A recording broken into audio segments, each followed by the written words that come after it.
You don't see how you could possibly go get another job because like it would destroy your soul. But you also can't possibly see how to make this business work right now. But you're just going to sit and figure it out anyways. Like that's entrepreneurship.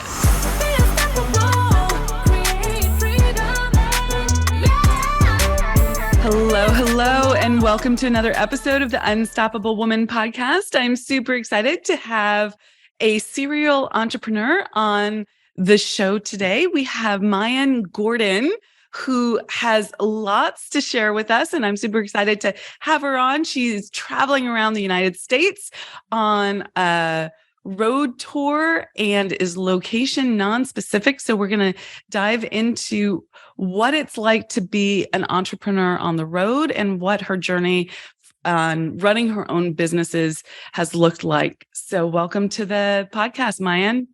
Thanks so much for having me. Excited to be here. Okay, let's get going.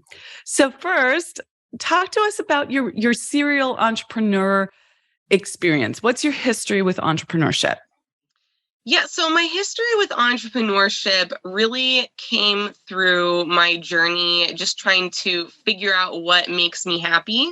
And even more than just, what makes me happy, how to construct a life where I felt good about the whole of it, not just good about, this one activity or this one component of my life, but how I could really feel great about the whole thing.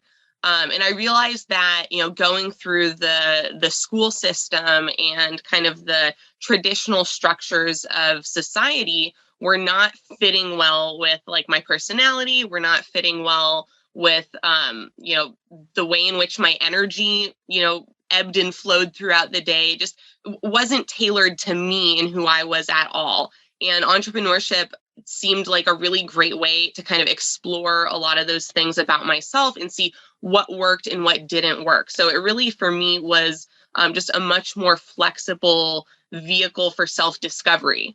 I think college is, often, touted as a vehicle for self-discovery for young people, right? Like that's one of the major benefits to go off to college is to like learn about yourself and connect with other young people and experiment. And I found that it was actually for me very limited. And that was a lot just due to who I was at the time and not knowing what a lot of the options were out there. But entrepreneurship was something that really meshed well with how I thought about learning.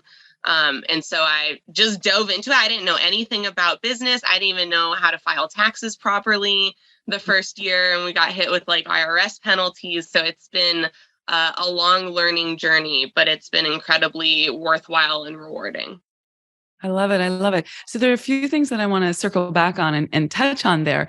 So you talked about character traits and like what was in sync for you. I'd love to hear a little bit more about that. And then also you spoke about energy and that the energy and the rhythm of yourself wasn't syncing up to the traditional way of, running one's life. And I speak a lot about energy management and tapping into one's energy and understanding that in order to create structures in your business so that you're lit up instead of feeling like there's a grind there. So talk to me a little bit about what you think the character traits are of being an entrepreneur and then how you assessed your own energy needs. Yeah, so I don't know if I have enough like wisdom or insight to generalize what the characteristics or character traits of entrepreneurs are. In fact, I think a lot of the concepts we have, so entrepreneurship as a concept,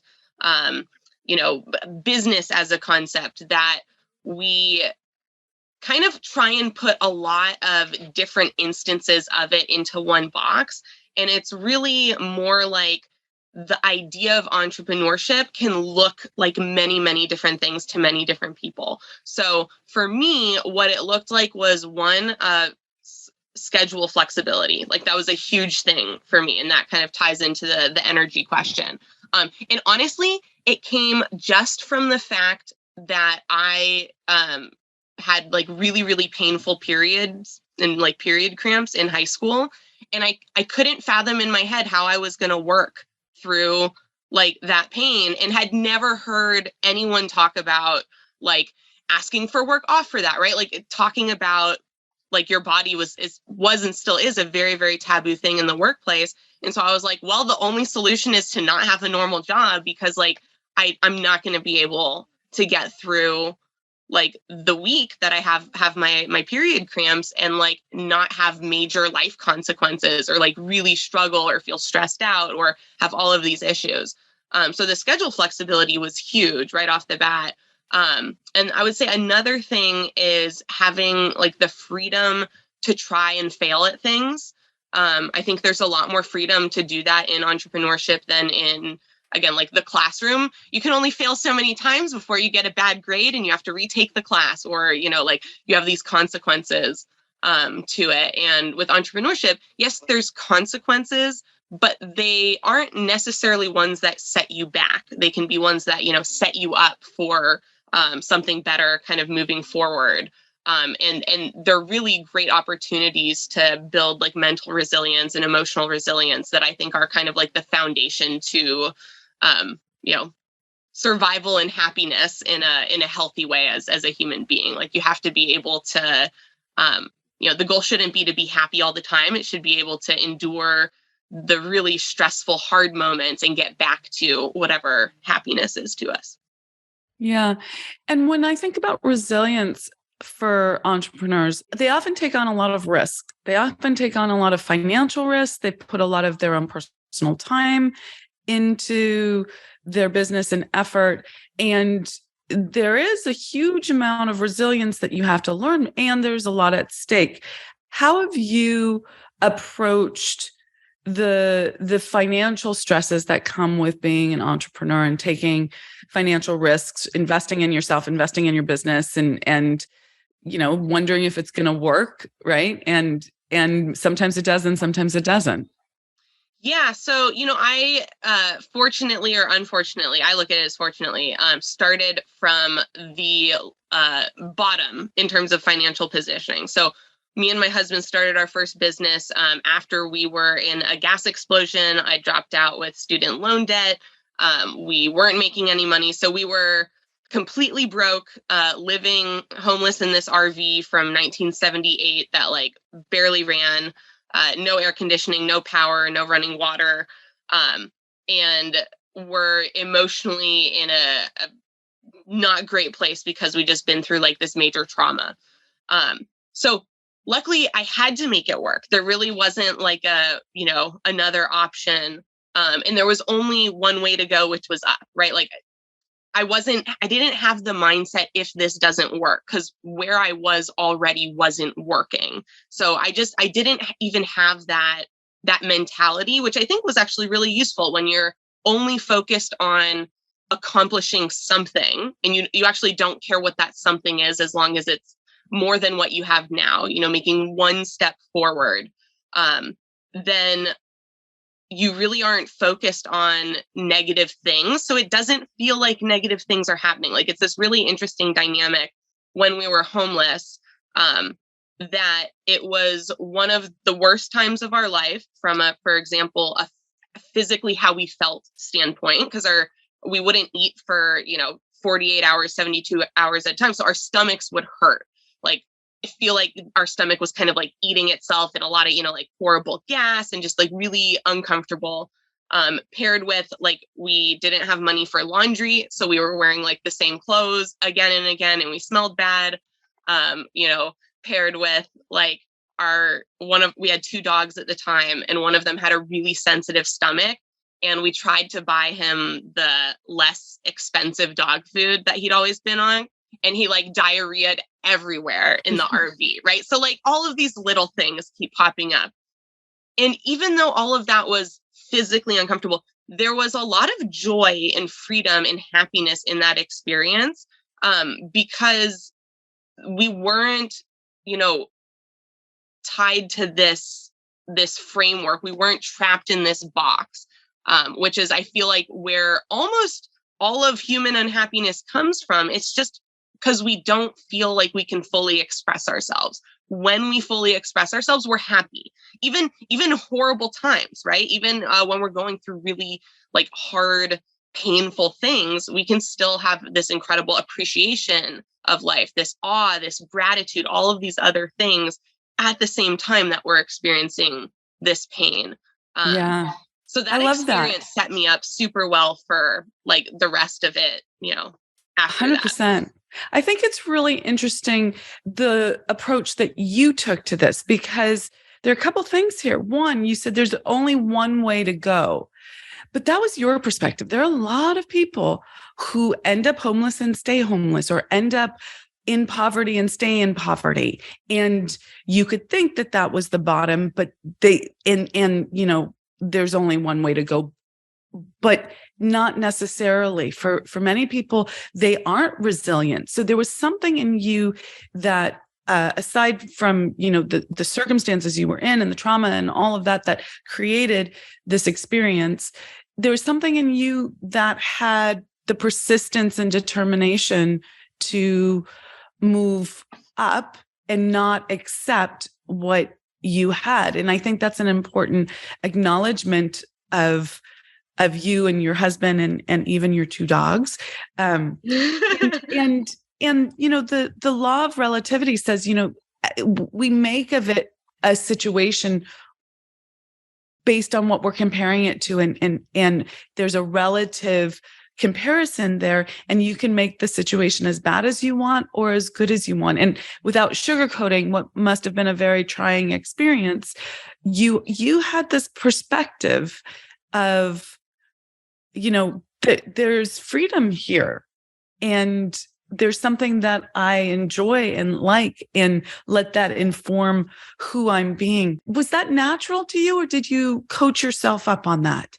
So that's a question I think about a lot. Because I do have this like crazy non-logical, belief that is probably the strongest belief I have out of anything, but like stronger than my belief in like the fact that we're real and not like simulations, or like, like stronger almost than my belief that the world, is round and not flat, because I've never been in space to see it, to 100% now, is that I can figure anything out, that I can like make my way through something. Where that came from, I would have to guess a lot of it came from my mom. And she did it, I think, in a number of ways that were totally like unconscious. But what she did, and this I've done a lot of research on, how do babies' brains develop, and how does the human mind develop from a baby's brain, right? And what happens is we as human beings, our superpower for like how we've taken over the planet essentially is because of language. And what language does is it allows us to share mental concepts. So a mental concept, for example, is something not physical, but we treat it as if it were a physical, real thing. So the consequences of believing it's real are real. So a business is an example. You can't physically point to the concept of business, right? Another thing, pets. The pet is a mental concept. I can point to a dog, I can point to a cat, but I can't point to this idea of a pet. And in fact, in some cultures, what we would think of as a pet is food, or, like various things. A lot of times our concepts are cultural. And so my mother gave me incredible concepts for navigating life. And one of those concepts she beat into me again and again was, it could have been worse. In fact, there was this children's book we had that I actually really loved, and she would read again and again. Or my father would read to me as a kid every single night, like going to bed when he was home. And so, there was this book where this character keeps having something bad happen on one page, and on the next page it says, oh, and it could have been worse. And it keeps like getting worse and worse and worse. And I think, every single time I complained as a kid, my mom gave me that same kind of like, the attitude was like, how dare you complain, you privileged, spoiled little girl, because your life is so wonderful, and you have so many gifts that you were born with and you're privileged with that other people don't have, and, may never have. Like, you need to focus on that. And I think it must have worked, despite me trying to be stubborn and, complain. as much as I wanted to, was it must have sunk into me in such a profound way that it is core. How did your mother respond to you being homeless and in this very challenging state? I mean, not great. So we already were not on good terms. I had a really challenging 4 years of high school, but especially the last 2 years, including I was smoking a lot of weed and my parents found out. I was shoplifting a lot and got caught. So like all of these different, I was like slacking in school. Like I was just very, very miserable, I would say, in trying to figure out outlets for dispelling a lot of that like negative energy. So and I felt like my parents were a big part of like the oppression, so to speak, which is right. That's super normal. That's how all teenagers feel, is their parents are oppressing them and trying to control their lives and don't want them to be happy, even though parents, of course, want the opposite of that. And so I just stopped talking to my parents really for, I would call them maybe once every couple months while I was in college. And then when I dropped out, I dropped out and moved in with my boyfriend at the time, now my husband. But at the time didn't look good, right? Like I dropped out of college, moved in with some boy I hadn't really told them about. So it was just like, I didn't want to deal with it or explain or like, cause my mom is a very, she's worked on a lot, but at the time, like a very judgmental person, like I would say classic Jewish mother, very worried, very much like not judging me as a human being, but judging the decisions I was making very, very harshly. And so I just wanted to stay away from that. I wanted some freedom. I wanted to like experiment and like live my life. And so, them finding out that we were in this gas explosion was a call, hey, your kid's in the hospital. So that wasn't very much fun for them. And then instead of asking them for help, I was like, I need to isolate and figure shit out myself. And I think that hurt their feelings a lot, because as a parent, you want your kids to like feel like they can come to you. And I definitely didn't feel that way. And it wasn't, it wasn't anyone's fault. It wasn't my parents' fault. It wasn't my fault. It's just the way that I saw things, when I was younger. So I think it was hard for them to deal with that. But now we get along great. Is the happiness for any moms out there who are struggling. Like now we're great friends, and we really are able to support each other, and we get to talk about like when I was growing up, what that was like for my mom and what that was like for me. So it's got a happy ending. That's great. I love that. Well, we have this in common, Maayan, which I don't know that I in my 40s left California, sold the house, sold the car, sold all the things, and bought a Sprinter van with solar panels on it, and traveled the country with my husband and my big dog. And so we have that in common, only for 7 months, but it was still a fun adventure. It's a long time on the road. And I thought about it just now, because when I told my mom this, she thought I was going to be, I love her and she's a worrier. And she went down a rabbit hole instantaneously, thinking that I was going to be homeless, living in a van, homeless under a bridge. And so that's why I asked you, how did your mother respond? Because I'm like, that's fascinating.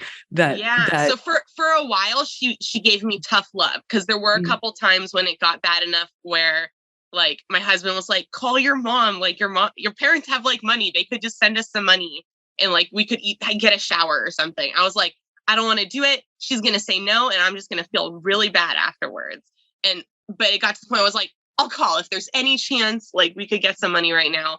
I'll call. And I'd call. And it was like, no, until you're ready to come home and like deal with all this shit, like we're not helping you. So my mom always gave me a lot of tough love.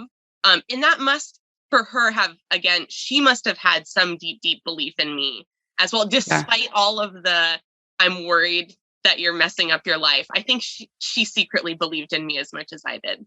Well, that's good. Mother's love, mother's faith. So give us the short synopsis of how you go from being homeless to starting businesses. Yeah, so it was really, I would say, a combination of learning how I processed emotions and how those emotions drove my online behavior.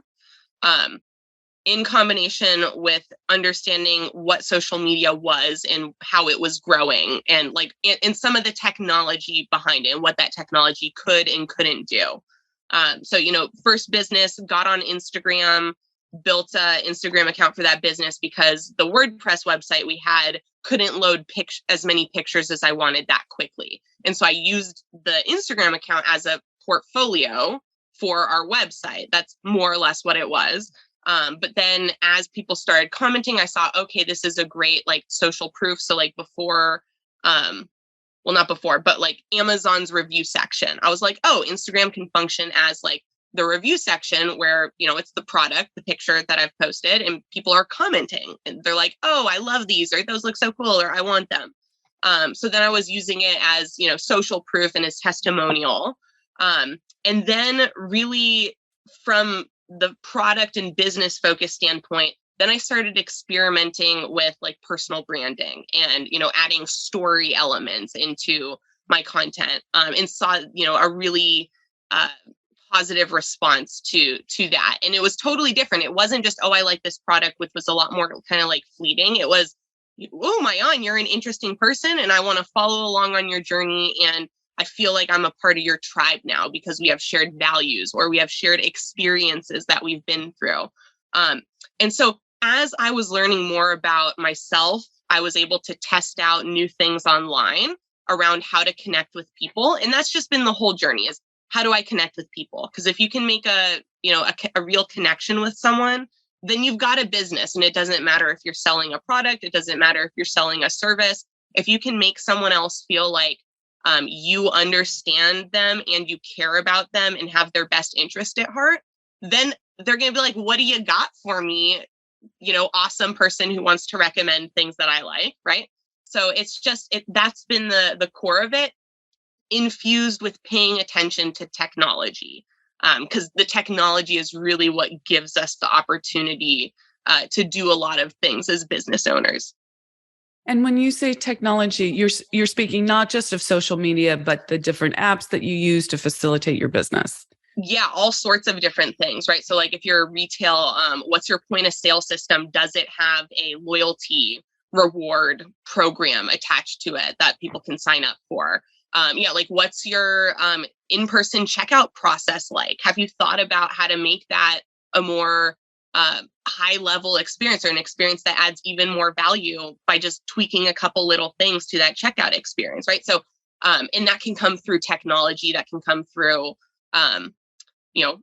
creativity, but more often than not, like these days, technology can allow us to do a lot more creative things as business owners, both online and offline. Like a piece of technology, as an example, is we used a spin the wheel in one of our businesses when we would go to trade shows. And technology doesn't mean, like, I think a lot of times when we say technology, we think digital technology, but technology is any tool basically that you might use. So a spinning wheel, that's a technology that I implemented in my business, which sounds a lot more fancy than it really is, right? Like I had a prize wheel.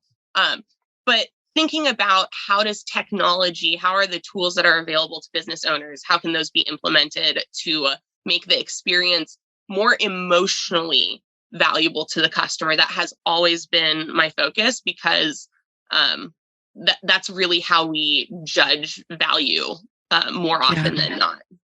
Let's talk about that a little bit more. That's really juicy. Emotionally valuable to the customer. I think that's a really powerful thing. I too have the sort of, you have to connect with people. Money comes from source, through people, through sales. And so getting to know people, understanding psychology, understanding people, helping people, that's what we're in the business of. And so you can't be afraid of getting to know people and understanding how we make decisions. And we make decisions to me, tell me if you agree, emotionally, and then we back it up with logic.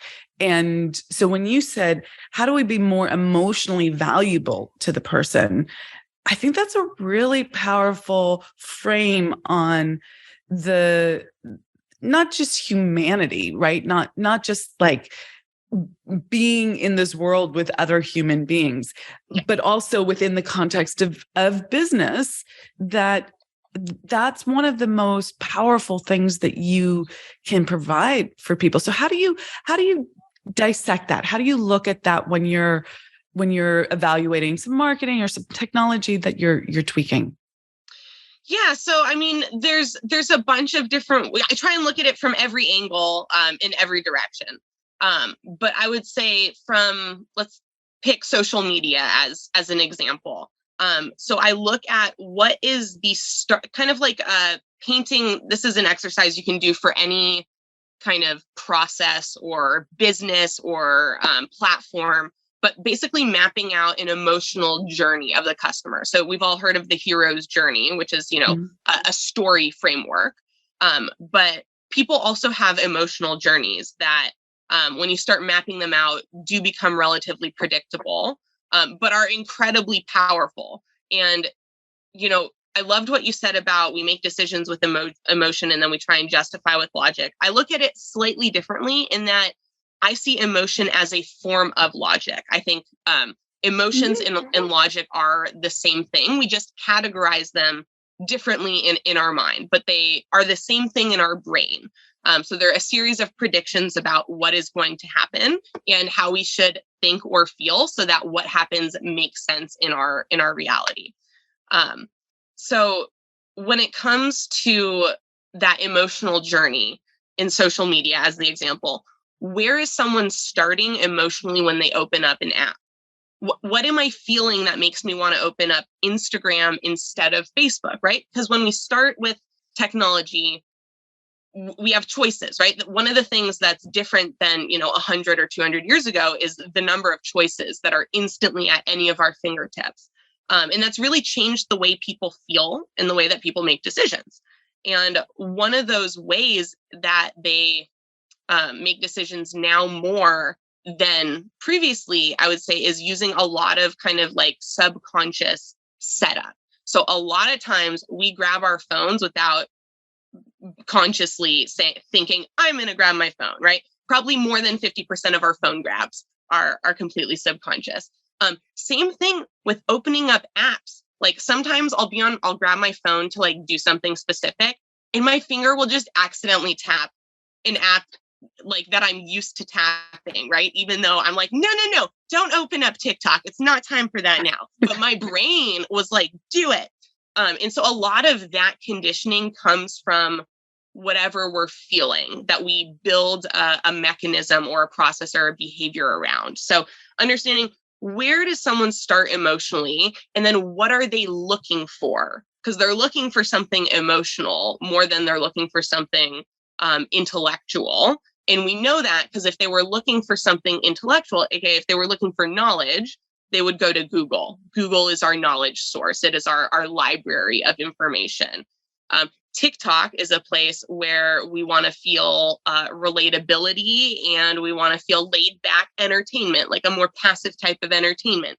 Instagram, maybe we want to feel a little bit more scrutinizing, like we're a little bit more on the judgmental side of looking at and like going, ooh, that one looks really good. And no, no, no, I don't like that one. Mhm. So understanding like those different emotional aspects really help to understand what kinds of content are people going to connect with. And then let's say on the non-digital forefront, we go into on this road trip, we go into tons of small businesses. Like every city we stop in, we visit a bunch of small businesses and we, provide them with free consulting and coaching and just help in whatever way we can.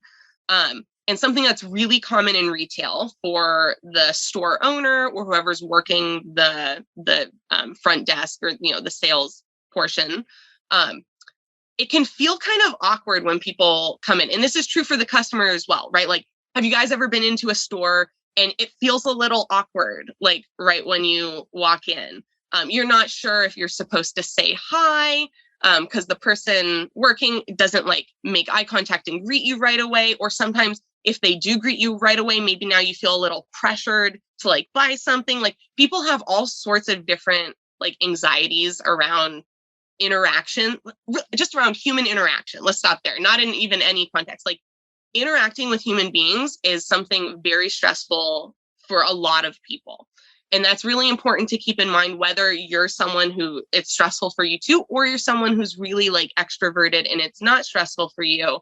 If you can make your environments feel safer, people will open up in a way that allows you to connect with them, to make them much, much, much better customers and provide them, again, with a much better emotional value, which is not just, hey, I made you feel slightly happy, but hey, I made you feel seen and acknowledged and safe. Like there's some emotions that are much more primarily important to us. Like they matter more than other emotions to us. And safety is number one.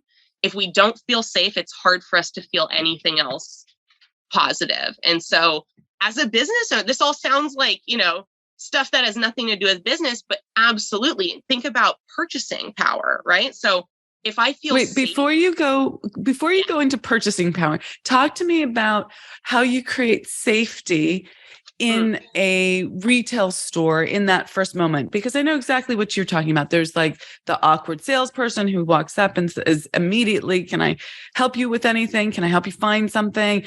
And their energy is wonky and there's all of that stuff, right?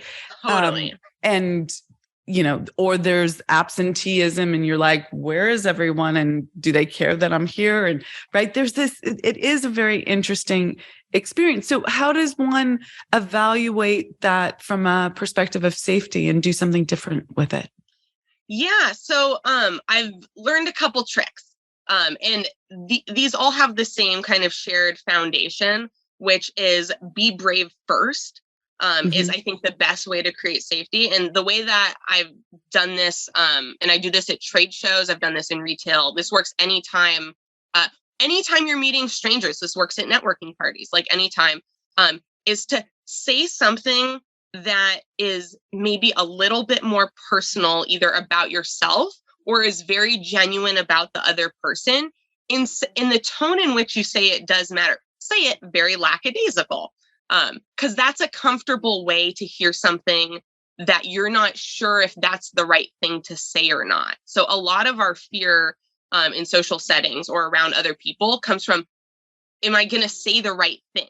Right? Like, am I going to feel bad about what I said? Am I going to say something and feel like, oh no, embarrassment, or oh crap, that was the wrong thing? Like we're very worried about how our words are going to cause us to feel, because that's the power of language, as we were just talking about. The power of our words is that they can hold all of these emotional concepts tied to them.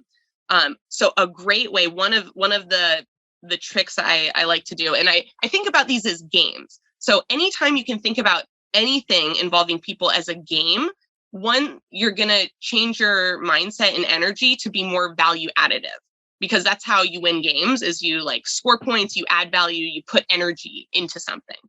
So a lot of times if I have to do something that feels like I'm resisting it, which means I have to put forth more energy and effort to kind of overcome that resistance, I'll create some mental framework that's a game, because now like I've got that game energy, right? Like, you guys know that energy when you're excited to play a game. That's like really useful form of energy that you can create for yourself anytime you want in your mind. So you got to remember, you as a human being are a magician. Like, we came up with the concept of magic because we actually can do it, which is really cool. And so one of the games that I play is find the compliment. So when someone comes in, instead of saying, hey, how's it going? Hey, how can I help you? Is actually a really stressful question, because now people either go, no, leave me alone. No, thank you. But actually, maybe I do want help later. Like, it's not a good question to ask people. So when people come in, you greet them. Hey, how's it going? Hey, how's your day going? Or, some other type of standard greeting, so that they know you're like buying into our normal communication of how our culture works. And then, and it can take, 5, 10, 20 seconds. It can feel at first when you start doing this a little bit like an awkward silence, but just genuinely like look at the person and like in a mindset of like, people are dope and like this person's awesome, and something will like catch your eye. Like it might be a necklace they're wearing or like a pattern on their jeans or like whatever. And then say it out loud. Be like, wow. Say it as it happens. Wow, I really love your shoes. Those are so cool. Where'd you get them? Now you've taken them out of thinking about the social situation and they get to tell a story about something they care about. So anytime you can genuinely compliment someone, one, it'll feel effortless to you because you'll just be like, oh, what? Like literally you'll be like, wow, I really like whatever that is. And you just get to let that out and that'll feel great to you. It'll feel great to them because they weren't expecting to walk into a store and just like get complimented right away. So now they've got a little bit of shock and happiness. And now they get to talk about something they feel really comfortable talking about. So there's no fear of messing up what they say. So that's a really great way to do it. It's super fun, especially if you have a store like where people are coming in. Play it for like a whole day and like categorize the answers and responses. And you'll start to see like so many interesting things about, what makes people feel good or how they operate. Another trick that I use that works well with making people feel safe so that was the kind of compliment game. The other one though is to share something a little bit personal. It has to make sense. Like, don't just blurt out, be like, when I was 7, I hurt my knee. Like, but like if they're looking at something in your store and you have some type of connection to that. So for example, let's say you're in a boutique and there's like a little dog section and they're looking at that. You can be like, oh yeah, my French bulldog really loves that one. One time and anytime you can infuse any story, even if it's really short, one time he chewed up my socks. Like now we're in a sharing element. I shared a story with you first. I said it in a way where like, I'm not pressuring you to share anything back. And in fact, sometimes not asking a question and just leaving space for someone else to say something if they want, not say something if they don't want to, is a really kind of safety creating thing. So I'd say pay attention to tone because tone really, really has a huge impact on, whether or not people feel safe. Ooh, one more really good one, and then I'll stop talking, is asking permission before you tell someone something. So instead of, like, let's say you see someone looking at some products that you sell in your store. Instead of walking over and like talking to them about the products and saying all these things, sometimes that happens to me in a store and I'm like, now I have to like, I really didn't want to talk to you right now. Like, like now I have to listen and like have a conversation with you. So instead of doing that, coming over and being like, oh, that's a really great product. Do you mind if I share some info about it? Now, again, most people, I would never say no because now they've asked and like, it just feels a little bit rude for me to say no. But because they asked and I said yes, now I feel differently about the information that I'm receiving. And again, it's just because asking someone permission creates that sense of safety that, look, I'm not going to do something that upsets you or makes you feel a negative way before asking. And if it is going to make you feel a negative way, you have a chance to like, let me know. So it's not just going to catch you by surprise. I think a lot of people are worried about surprises and they don't know what those surprises are. Yeah. The key takeaways that I see common in all three of those examples are the genuineness and the respect. And I think those are good values to have, regardless of whether you're interacting with someone in your store or interacting with your friend or colleague, right? Like these are good values to have. And I think it's interesting what makes that so difficult sometimes for people. I think that's a whole conversation we could go down and dig into. But fundamentally, I think there's an expediency that causes challenges for people. Like I was thinking about, how do you train, if you're the owner of the store and you're listening to Maayan, you're integrating this and you're like, oh, that's a really good idea. I can do that. I'm integrating that. How do you then train your team, train the people working for you, train the person who's new into retail, train the person who's maybe socially awkward in various ways, and not have it just lose the genuineness through that expediency? Because I know that I've been in stores where, because I understand marketing and sales and all of that, where I know that they've been trained to walk up to the table or tell the person who walks in the door, hey, those are great shoes, or I love your dress. And sometimes people do it. I'm like, I think that's genuine. And then there's other times where I'm like, okay, she's been trained to say this because this is what, is done. And it loses its impact. I suppose there are some people who don't pick up on the nuances, but I think most of us in some way, even if we're not conscious of it, understand when someone's being genuine and someone's BSing us. So, I think that's an interesting challenge for the business owner who's bringing their team on board to help with communicating this and not just have it be like, here are the 5 things you need to do. You know what the answer is to that? So it's that the owner has to genuinely care about the employee's experience of what they're asking them to do. So here's how I would train this, is not have them, they're sitting with me and I'm telling them, here's how you do it. I would say, we're going to do this together. I'm going to go first, and then I'm going to ask you to follow up what I'm doing.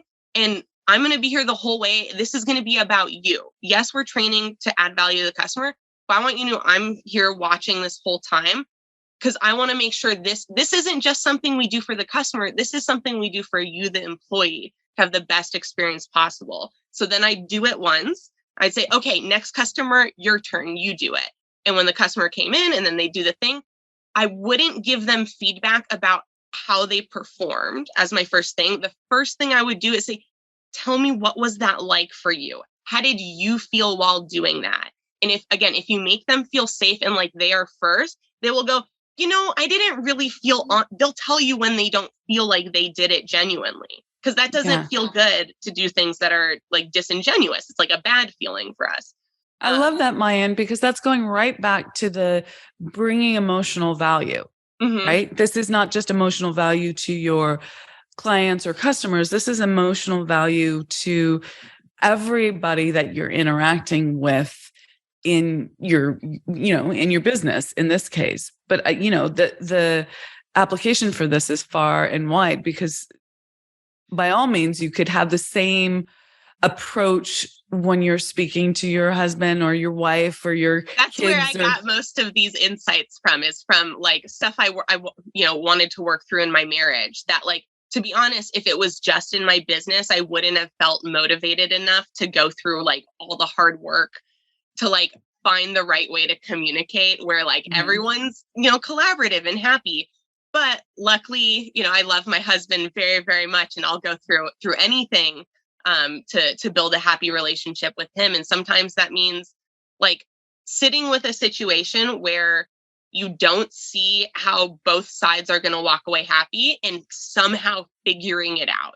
And I think that's a great analogy for business. That's what business is like, and entrepreneurship is you don't see how you could possibly go get another job because it's it would destroy your soul. But you also can't possibly see how to make this business work right now. But you're just going to sit and figure it out anyways. That's entrepreneurship. 100%. 100%. Is there anything you would like to share with our audience about freedom, travel, entrepreneurship, what you're doing in this world before we wrap up and I ask my final questions? Yeah, I would say, really paint a clear picture of what it is you want your business to be doing for you. How does your business fit into your life? And when I say your life, I don't mean look at it from a third person perspective where you're there's my house, there's my car, there's my vacation time in, the Bahamas. Instead, look at your life from I'm waking up every day, and these are the things I'm doing on a daily basis, where when I imagine that, I'm that was such a good day. And that's the life you get to live. And then your business may or may not be necessary to achieve that. I think a lot of times entrepreneurs, they start a business and they put, everything into the business and they make the business everything, when in reality, they probably have tons of other resources like personal relationships that could help them build the life that they're looking for. So really look at, what is the day-to-day life you want to be living where you're going to be super happy? How is your business able to support that? And if there's something where your business, it can make this amount of money, but it's taking away from that vision in this other aspect, you really need to look at that, because a lot of entrepreneurs get to this point where they make a certain amount of money and they're miserable. And it's because they actually gave up the thing they really wanted to build. Or, they had to sacrifice something that they really weren't willing to sacrifice. And so think about, how can the business add to my life vision? And don't think, oh, well, I have to sacrifice this to get this. If your business, if you're like, well, I have to take away in this aspect, find another solution for filling that need in your life. Keep your business focused on what your business is good at in terms of how it fits in with your life, because then you'll never self-sabotage it. And that's a very real thing too. If you build something, but you don't like the way that you build it, or it didn't feel good, or it doesn't feel good to, be in the tower that you built, you'll tear it down. So make sure you're building it in a way that feels good to you. 100%. 100%. I love that. I love that. So before I ask my final questions, where can people find you? Yeah, so LinkedIn is the best place if you want to like message and connect with me. You can just, type in my name. It's pretty unique. Instagram's another great place. It's Maayan Gordon Media. So my first name, last name, and media.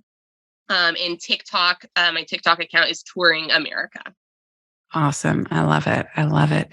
So what makes you an unstoppable woman? I think the power of decision. It's just that I've decided to be an unstoppable woman. And again, the decision is one of those magic powers that like human beings have, where we can just decide, and we don't need reasons. We don't need anything. We can just decide that something is true, and it becomes true. You can decide that you're a kind person and just be a kind person. You can decide that you're a horrible person and be right? There's lots of scenarios where both of those things have come true. And so to be, an unstoppable woman, I just decided I was going to be. I love it. I love it. I speak a lot about the power of decision, that decision is one of the success principles that that uber successful people have, is knowing how to trust themselves to make good decisions, and being able to make quick decisions and not overthink, and use discernment. And the power of decision is incredible, as a tool for success, and also for identity, which is how you're using it, which I love. I love. So thank you so much, Maayan. This has been a great conversation. I know that our listeners will eat up the tips and be able to translate it to their business, and really start adding a lot more emotional value to all the steps in the journey with their clients and the other people in their lives. So thank you for all of that. Much appreciated. Thank you so much.